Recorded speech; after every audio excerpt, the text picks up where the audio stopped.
My boyfriend is not invited to a wedding to set me up with their colleague, so I humiliated him in front of them. I was asked to be a member of the wedding party. Despite this, I was the only person, not only at the wedding party but also at the ceremony, who wasn't allowed to have A+1. I was told it was because my relationship wasn't serious enough despite us being together for a year. Only engaged or married couples were invited, and that they didn't want some random guy in their wedding pictures who I might not even be with later in the future. There have been no conflicts between them and my boyfriend. He's a nice and mild-mannered guy who gets along with everyone, so I don't think it was about him personally. I get to the ceremony and find out that literally everyone else has A+1, not just married couples, but there are couples there who have been dating for less time than me. This is when I started feeling surly. I smiled and played my part during the ceremony, but inside I was very surly and angry. We then got to the reception, which had way more people than the ceremony. This is where all the more distant friends were invited, and everyone there had A+1. I was literally placed at a table as the one single person, and everyone else at the table was a couple. Some at the table were other members of the wedding party, but others were random distant acquaintances. People started asking me where my boyfriend was, and I said I was told he wasn't invited. They asked why, and I said I had no idea why. This is when I started letting my surliness show and started acting rude and mean because I was humiliated.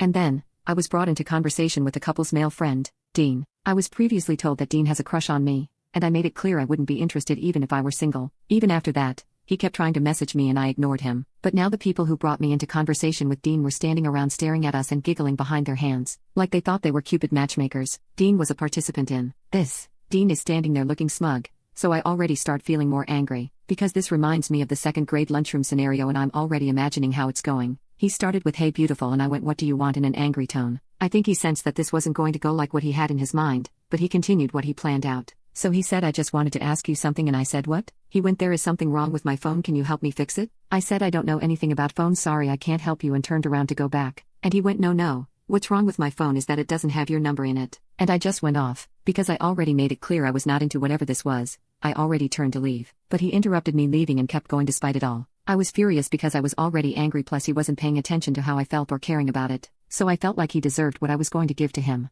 I raised my voice and said, "Dean, F off and leave me alone. No, you can't have my effing number. No, I don't want to go out with you. I don't want to talk to you. I'm not attracted to you. I don't want anything to do with you. You are not interesting or attractive to me at all. I want you to leave me the F alone." He was looking down during all of this and not at me, and I said, "I want you to look at me and agree you're going to leave me alone from now on, yes or no?" And he said yes, and I said, "Look at me and say yes." So he did. I turned around and left him alone after that. I know I humiliated him and I did it on purpose. I hate to admit that, but it's true. I was meaner to Dean than I've ever been to anyone in my entire life. I was as fully rude as I've ever wanted to be when being the target of someone's romantic interest unwantedly. It's true I don't really know if I was being set up, but I was already furious before that happened. Everyone was silent and awkward. I went back and finished my meal, and as soon as I was done, picked up my purse and left and went straight to my boyfriend's house, skipping most of the reception, cake cutting, speeches, and everything. I'm now being told by the couple that they're hurt and confused why I left so early. I replied I was uncomfortable because I was the only one without A+1 after being told nobody but engaged or married couples would have them. Multiple people at the reception started repeatedly asking me where my boyfriend was, and I was getting more and more humiliated, especially since I was seated with a colleague and their Tinder boyfriends. It was humiliating to be the only one singled out and I was extremely upset. Here is the reply I quickly got. "We just meant no +1s for the ceremony. It was perfectly fine for you to bring your boyfriend to the reception, and that's what we assumed you were going to do. That's what we always planned for. The reception is much larger and looser. We never heard from you about bringing a boyfriend to the reception, so we didn't plan for it, but it always would have been fine." I didn't reply, "I know they just want to come clean and I hope they won't do it again."